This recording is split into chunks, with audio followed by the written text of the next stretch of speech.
Let's welcome on board Mr. Prasanna Pedgaonkar as well. He's a general manager at Venky. He's joining us. Prasanna, hi, good afternoon. Thank you so much for making time and speaking with us. Let's begin by talking about your operational performance because the margins have declined substantially, now down to 3.3% versus 7% earlier. Our maize prices still continue to be quite elevated, and what's the outlook on margins? Good afternoon, ma'am. First of all, thanks for inviting this interview because it's very important to clarify, because many of the times what it looks on the paper and what actually it's behind is completely a different scenario. So let me tell you, as far as last year is concerned, it was supposed to be the most peak years as far as ingredient prices are concerned, in particularly soya. So soya cost us as high as 100 rupees, which at present is working somewhere around 45 rupees, 50 rupees.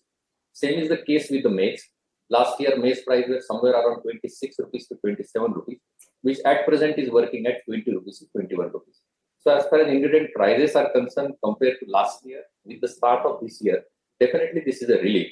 We expect this year to be a bumper year as far as availability of crop is concerned in India, both for maize as well as soya.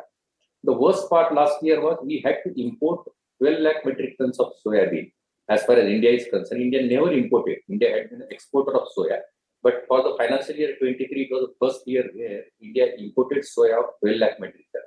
This year, fortunately, we have enough soft soya crop. So we expect that there should be a sigh of relief as far as ingredient availability and both prices are.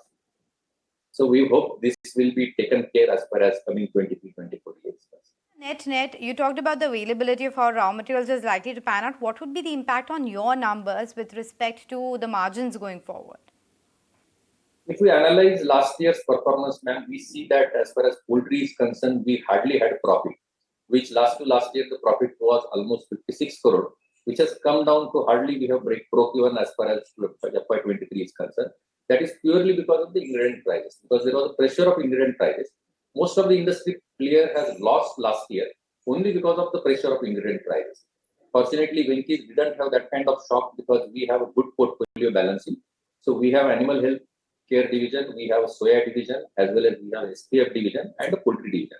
So major dent was in poultry, because of which the profit earlier year was 56 crore, which has gone to hardly 5 lakh.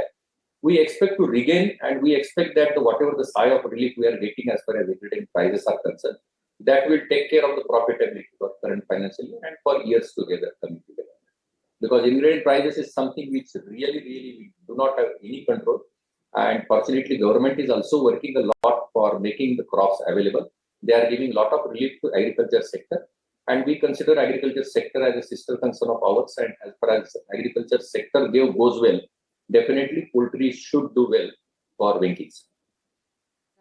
Sure, point taken. But Mr. Pedgaonkar, just wanted to get a sense of where things stand as of now, and on the basis of that, how much of a recovery are you, envisioning when it comes to your poultry segment? With regard to the process, what Venky's has followed for last couple of years, after a lot of experiences, we have learned what not to do rather than doing what. So we are taking care of two major things. One, whatever the capex has been installed, utilization of that capex at the fullest extent. Secondly, we are virtually a debt-free because we do believe that debts dent. So as far as debts are concerned, we are virtually a debt-free company, and we believe in that. If we will not take much of the pressure of the debt, and whatever our internal accruals will be there and profit will be there, that will be taken care for expanding the capacity. As we have clearly mentioned in our comment, that we are coming up with one project of animal health product division in Satara, which is likely to complete the expansion, and the expanded capacity should be come into the picture from July, August onwards.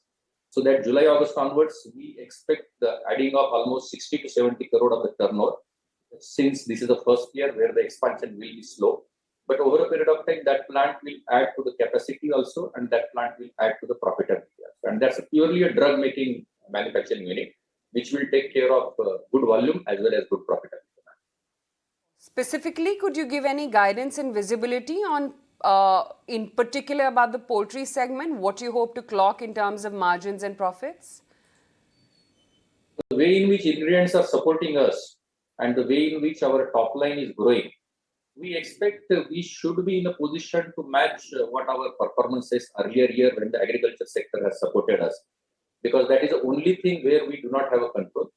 But the way in which things are working for India, for availability, we believe if maize prices continues to be around 20-21 rupees and soya price somewhere around 45 rupees to 50 rupees. So whatever the losses of profit we have reported in FY23 should be regained in FY24. That is our expectation. We hope that whatever our expectations are there, that should come through for financial year 24. Mr. Prasanna, we let you go on that note. Thank you so much for joining us today. Just taking a look